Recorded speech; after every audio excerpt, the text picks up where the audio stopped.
नमस्कार। कहानी सागर में आपका हार्दिक स्वागत है। आज सुनिए मुंशी प्रेमचंद की लिखी हुई कहानी ने की। सावन का महीना था। रेवती रानी ने पांव में मेहंदी रचाई, मांग चोटी संवारी और तब अपनी बूढ़ी सास के पास जाकर बोली, अम्मा जी, आज भी मेला देखने जाऊंगी। रेवती पंडित चिंतामणि की पत्नी थी। पंडित जी ने सरस्वती की पूजा में ज्यादा लाभ न देखकर लक्ष्मी देवी की पूजा करनी शुरू कर दी थी। लेन देन का कारोबार करते थे, मगर और महाजनों के विपरीत खास खास हालतों के सिवा 25% से ज्यादा सूद लेना उचित न समझते थे। रेवती की सास बच्चे को गोद में लिए खटोले पर बैठी थी। बहू की बात सुनकर बोली, भीग जाओगी तो बच्चे को जुकाम हो जाएगा। रेवती ने उत्साह से जवाब दिया, नहीं अम्मा, कुछ देर न लगेगी, अभी चली आऊंगी। रेवती के 2 बच्चे थे, एक लड़का और दूसरी लड़की। लड़की अभी गोद में थी और लड़का हीरामन 7वें साल में था। रेवती ने उसे अच्छे अच्छे कपड़े पहनाए, नजर लगने से बचाने के लिए माथे और गालों पर काजल के टीके लगा दिए। गुड़िया पीटने के लिए एक अच्छी रंगीन छड़ी दे दी और फिर अपनी सहेलियों के साथ मेला देखने चली गई। कीरत सागर के किनारे औरतों का बड़ा जमघट था। नीलगू घटाएं छाई हुई थीं। औरतें 16 सिंगार किए सागर के खुले हुए हरे भरे सुंदर मैदान में सावन की रिमझिम वर्षा की बहार लूट रही थीं। शाखों में झूले पड़े थे। कोई झूला झूल रही थी तो कोई मल्हार गा रही थी। कोई सागर के किनारे बैठी लहरों से खेल रही थी। ठंडी ठंडी खुशगवार पानी की हल्की हल्की फुहार, पहाड़ियों की निखरी हुई हरियाली और लहरों के दिलकश झकोले, यह सब मौसम को ऐसा बना रहे थे कि उसमें संयम टिक न पाता था। आज गुड़ियों की विदाई है। गुड़िया अपनी ससुराल जाएंगी। कुंवारी लड़कियां हाथ पांव में मेहंदी रचाए, गुड़ियों को गहने कपड़े से सजाए उन्हें विदा करने आई हैं। वे गुड़ियों को पानी में बहाती हैं और छक छक कर सावन के गीत गाती हैं। मगर सुख चैन के आंचल से निकलते ही इन लाड़ प्यार में पली हुई गुड़ियों पर चारों तरफ से छड़ियों और लकड़ियों की बौछार होने लगती है। रेवती यह सैर देख रही थी और हीरामन सागर की सीढ़ियों पर लड़कियों के साथ गुड़िया पीटने में लगा हुआ था। सीढ़ियों पर काई लगी हुई थी। अचानक उसका पांव फिसला और वह पानी में जा गिरा। रेवती चीख मारकर दौड़ी और सिर पीटने लगी। पल भर में वहां मर्दों और औरतों का ठक लग गया, मगर यह किसी की इंसानियत को नहीं झकझोर रहा था कि पानी में कूदकर अगर मुमकिन हो तो बच्चे की जान बचाए। संवारे हुए बाल बिखर जाएंगे, धुली हुई धोती भीग जाएगी। कितने ही मर्दों के दिलों में ये मर्दाना ख्याल उठ रहे थे। 10 मिनट गुजर गए, मगर कोई आदमी हिम्मत करता नजर नहीं आया। बेचारी रेवती पछाड़े खा रही थी। अचानक उधर से एक आदमी अपने घोड़े पर सवार होकर गुजर रहा था। यह भीड़ देखकर वह रुक गया। उसने एक तमाशबीन से पूछा, यह कैसी भीड़ है? तमाशबीन ने जवाब दिया, एक लड़का डूब गया है। मुसाफिर ने फौरन पूछा, कहां? तमाशबीन ने इशारा करते हुए कहा, जहां वह औरत खड़ी रो रही है। मुसाफिर ने फौरन अपनी गाढ़े की मिर्जी उतारी और धोती कसकर पानी में कूद पड़ा। चारों तरफ सन्नाटा छा गया। लोग हैरान थे कि यह आदमी कौन है। उसने पहला गोता लगाया, लड़के की टोपी मिली। दूसरा गोता लगाया, उसकी छड़ी हाथ में आई। तीसरे गोते के बाद जब वह ऊपर आया तो लड़का उसकी गोद में था। तमाशबीनों ने जोर से वाह वाह का नारा बुलंद किया। मां दौड़कर बच्चे से लिपट गई। इसी बीच पंडित चिंतामणि और उनके कई मित्र भी आ पहुंचे। सभी लड़के को होश में लाने की फिक्र करने लगे। आधे घंटे के बाद लड़के ने आंखें खोल दी। लोगों की जान में जान आई। डॉक्टर साहब ने कहा, अगर लड़का 2 मिनट और पानी में रहता तो बचना असंभव था। मगर जब लोग अपने उस गुमनाम भलाई करने वाले को ढूंढने लगे तो वह कहीं नजर न आया। चारों तरफ आदमी दौड़ाए गए। सारा मेला छान मारा गया, मगर वह कहीं नजर नहीं आया। 20 साल गुजर गए। पंडित चिंतामणि का कारोबार रोज बरोज बढ़ता गया।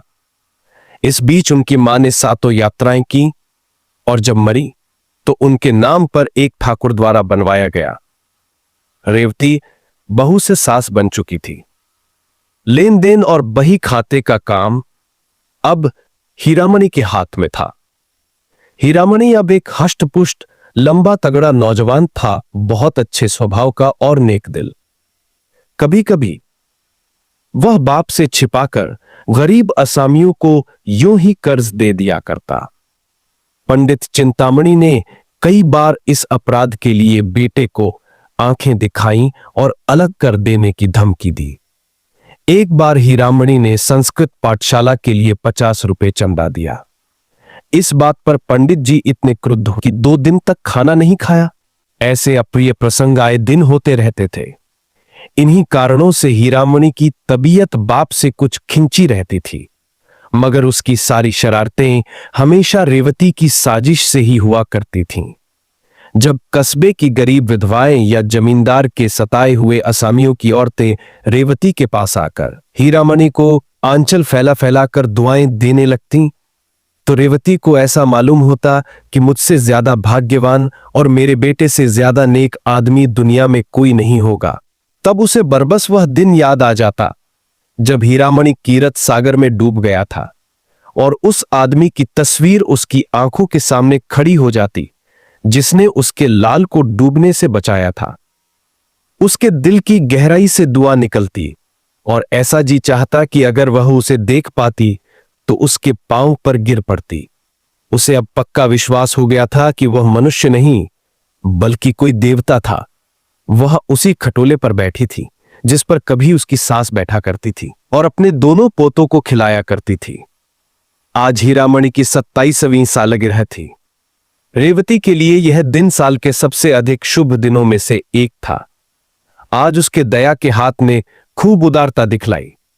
यही एक ऐसा अनुचित खर्च था जिसमें पंडित चिंतामणि भी शरीक हो जाते थे।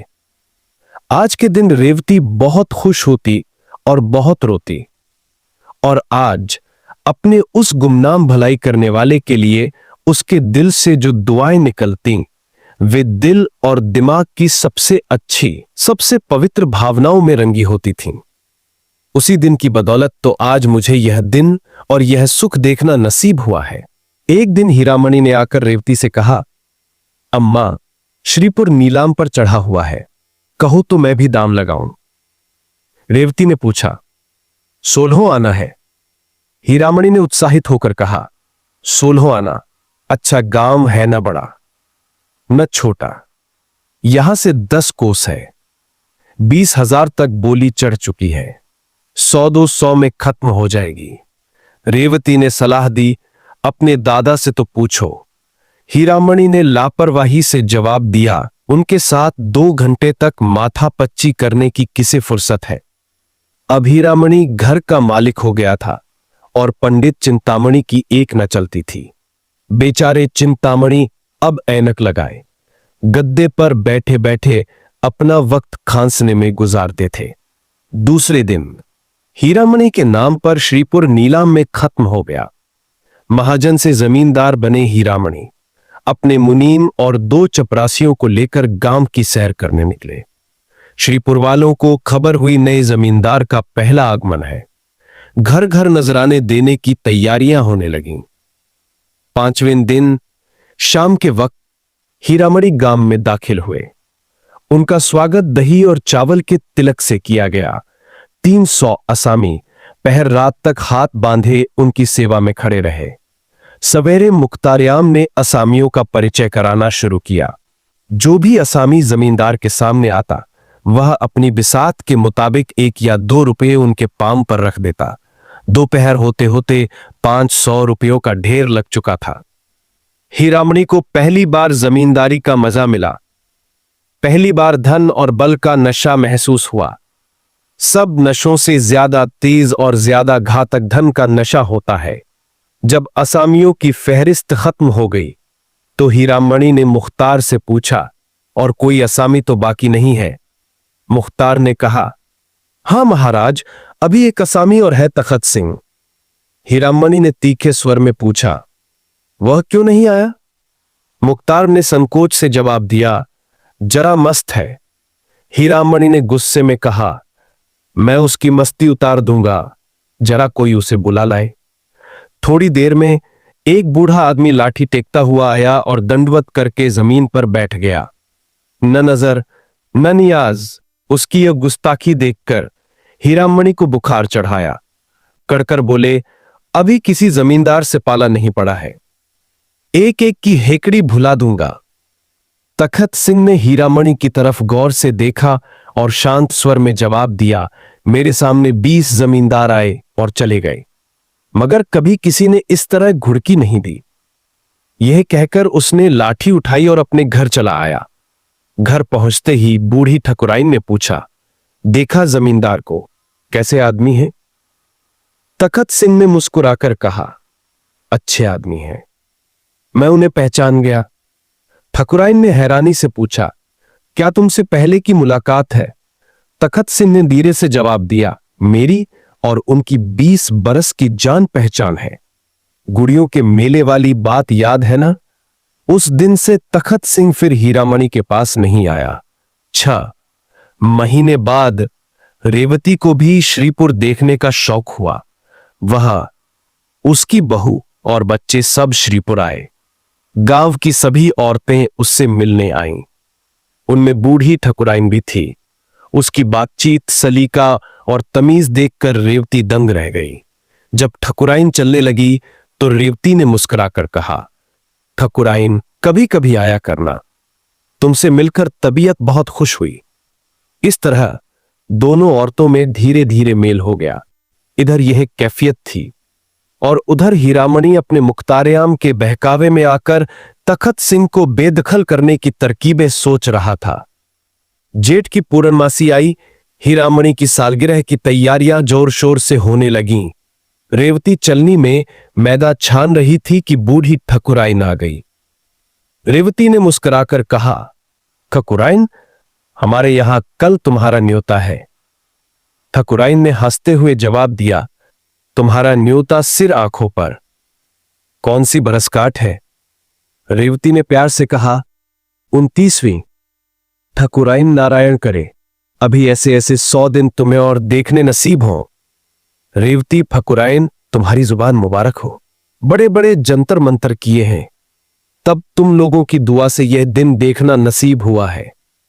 यह तो 7वें ही साल में थे कि इसकी जान के लाले पड़ गए। गुड़ियों का मेला देखने गई थी, यह पानी में गिर पड़े। बारे एक महात्मा ने इसकी जान बचाई। इनकी जान उन्हीं की दी हुई है। बहुत तलाश करवाया, उनका पता न चला। हर बरसगांठ पर उनके नाम से 100 रुपए निकाल रखती हूं। 2000 से कुछ ऊपर हो गए हैं। बच्चे की नीयत है कि उनके नाम से श्रीपुर में एक मंदिर बनवा दें।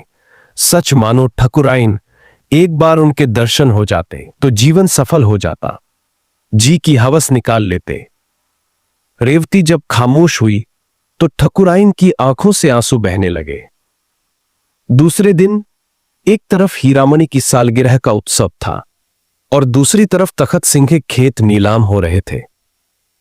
ठकुराइन बोली, मैं रेवती रानी के पास जाकर दुहाई मचाती हूं। तखत सिंह ने सख्ती से जवाब दिया, मेरे जीते जी नहीं। आषाढ़ का महीना आया। मेघराज ने अपनी प्राणदायी उदारता दिखाई। श्रीपुर के किसान अपने अपने खेत जोतने चले। तखत सिंह की लालसा भरी आंखें उनके साथ साथ जाती, यहां तक कि जमीन उन्हें अपने दामन में छिपा लेती। तखत सिंह के पास एक गाय थी। वह अब दिन रात उसे चराया करता। उसकी जिंदगी का अब यही एक सहारा था। उसके उपले और दूध बेचकर गुजर बसर करता। कभी कभी फाके करने पड़ जाते। यह सब मुसीबतें उसने झेली, मगर अपनी कंगाली का रोना रोने के लिए एक दिन भी हीरामणि के पास न गया। हीरामणि ने उसे नीचा दिखाना चाहा था, मगर खुद उसे ही नीचा देखना पड़ा। जीतने पर भी उसे हार हुई। पुराने लोहे को अपने नीच हट की आंच से न झुका सका। एक दिन रेवती ने कहा, बेटा, तुमने गरीब को सताया, अच्छा न किया। हीरामणि ने तेज होकर जवाब दिया, वह गरीब नहीं है, उसका घमंड मैं तोड़ दूंगा।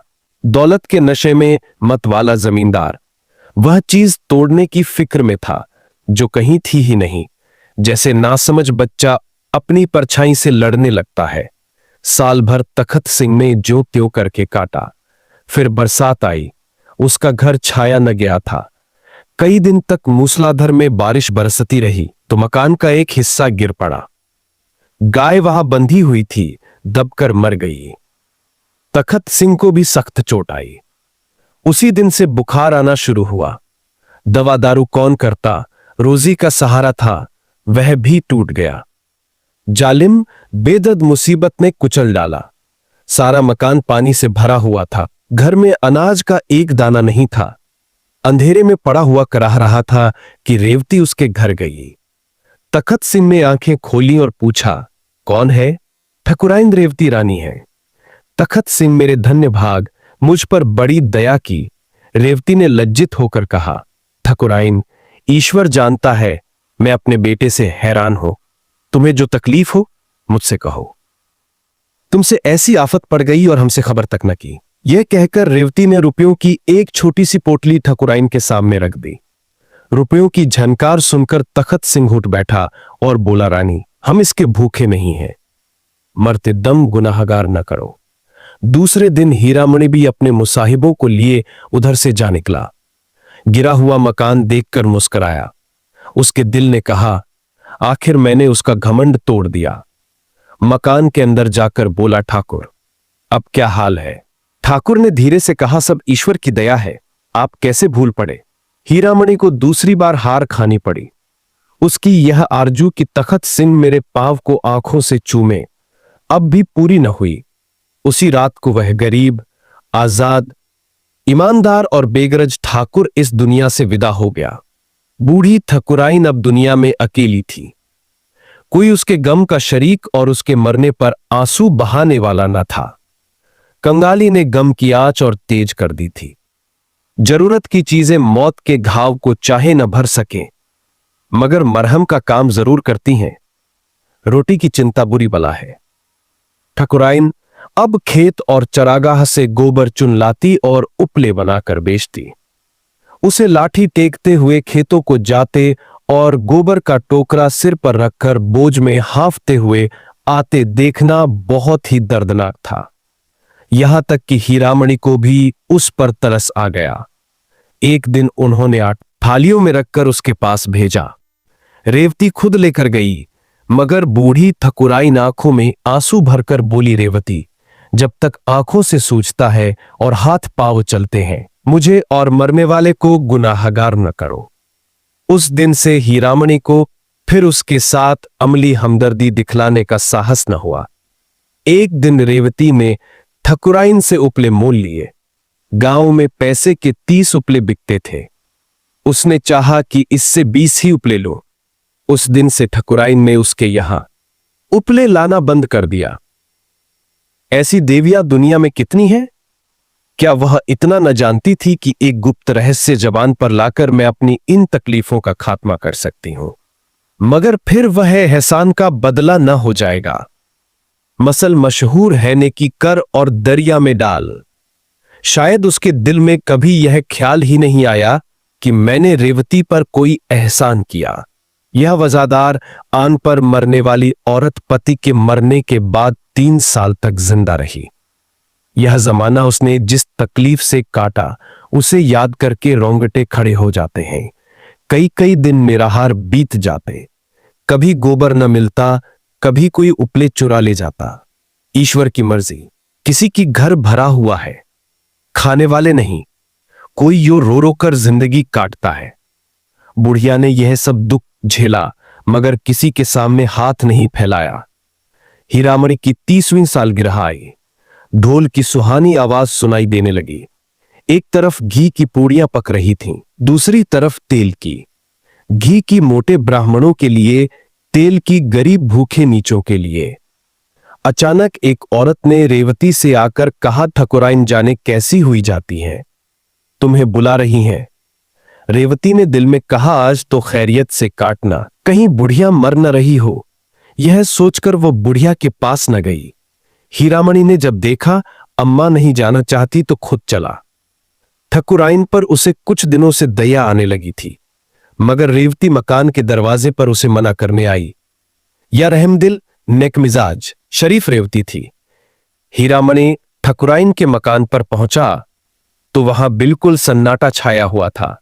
बूढ़ी औरत का चेहरा पीला था और जान निकलने की हालत उस पर छाई हुई थी। हीरामणि ने जो से कहा, ठकुराइन, मैं हूं हीरामणि। ठकुराइन ने आंखें खोली और इशारे से उसे अपना सिर नजदीक लाने को कहा। फिर रुक रुक कर बोली, मेरे सिरहाने पिटारी में ठाकुर की हड्डियां रखी हुई है। मेरे सुहाग का सिंदूर भी वही है। यह दोनों प्रयागराज भेज देना। यह कहकर उसने आंखें बंद कर ली।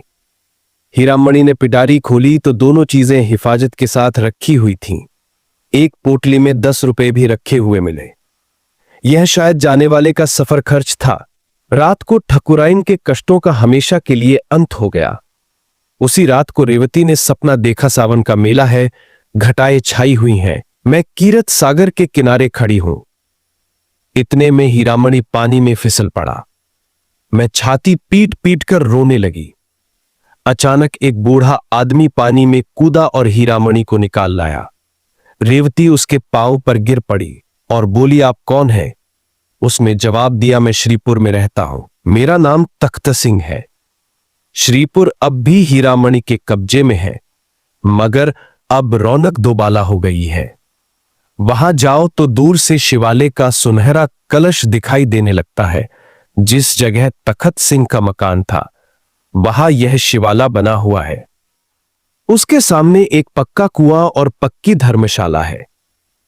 मुसाफिर यहां ठहरते हैं और तखत सिंह का गुण गाते हैं। यह शिवाला और धर्मशाला दोनों उसके नाम से मशहूर हैं।